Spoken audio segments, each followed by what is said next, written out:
سب سے پہلے لتا حیا کو مبارکباد پیش کرتا ہوں کہ انہوں نے اس ملت نگر میں مشاعرے کا انعقاد کی پہلی ایک کوشش ہے،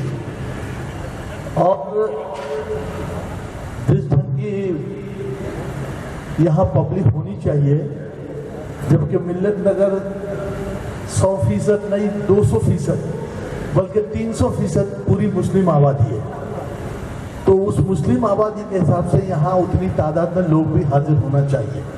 لیکن چونکہ یہ پہلی کوشش ہے اور اگر یہ سلسلہ انشاءاللہ ہر سال جاری و ساری رہا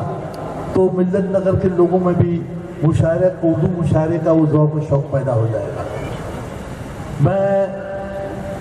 لتا حیا کی ان کوششوں کو جانتا ہوں، اور جس مقصد کے لیے یہ مشاعرے کا انعقاد کیا گیا ہے وہ مقصد بھی بہت نیک ہے، اور لتا حیا اپنے اس چیریٹیبل ٹرسٹ کے ذریعے جو مختلف سماجی اور فلاحی کاموں کو انجام دے رہی ہیں، اور غریبوں اور ضرورت مند بچوں کی تعلیم کی، ان کی اسکول فی کی، ان کی یونیفارم کی، ان کی دیگر ضروریات کو پورا کرنے کے لیے جو کوشش کر رہی ہیں، تو یہ ہمارا فرض بنتا ہے کہ ایسے نیک کام میں ہم لتا حیا کو پورا ساتھ دیں۔ اور آج خوشی اس بات کی ہے کہ بہت سارے لوگوں کا ان کو یہ ساتھ ہے، اور سب سے مضبوط ساتھ میں سمجھتا ہوں کہ ابو عاصم اعظمی صاحب کا ہے۔ کچھ خفیہ باتیں میں بھی اندر سے جاننے کی کوشش کرتا ہوں، اور اگر کوئی اچھا کام کرے، کوئی نیک کام کرے، تو ہماری عادت یہ ہے کہ کسی نے برا کیا یا کہیں دانستہ یا نادانستہ طور پہ کوئی غلطی سرزد ہو گئی تو ہم 70 انچ کی زبان سے اس کی برائی اور اس کی مخالفت کرتے ہیں،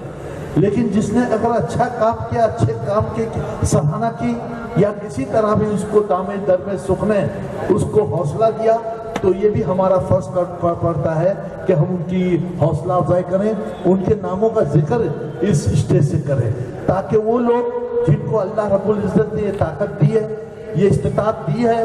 کہ وہ دامے در میں سکھ نے لتا حیا کو اس نیک کام میں مدد کریں، تو ان میں بھی حوصلہ پیدا ہوگا۔ تو میں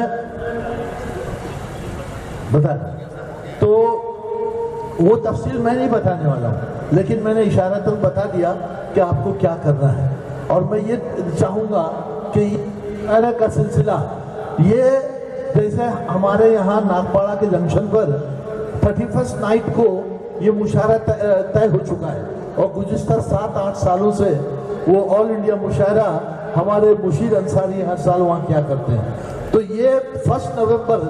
جو انٹرنیشنل لیبر ڈے ہے اور ہمارا مہاراشٹر ڈے ہے، تو لتا حیا یہ طے کر لے کہ ہر سال انشاءاللہ ملت نگر میں یہ وہ سلسلہ جاری و ساری رکھے گی۔ میں ان تمام لوگوں کو مبارکباد پیش کرتا ہوں، اور لتا حیا کے بہاف ان کا شکریہ ادا کرتا ہوں جنہوں نے ان کو یہ ہمت بھی حوصلہ دیا، اور انشاءاللہ اس نیک کام میں ہم جیسے ناتواں اور کمزور لوگوں کا ساتھ بھی ان کو ہمیشہ رہے گا۔ ان دعاؤں کے ساتھ میں اپنی تقریر ختم کرتا ہوں۔ وآخر الدعوانا الحمدللہ رب العالمین۔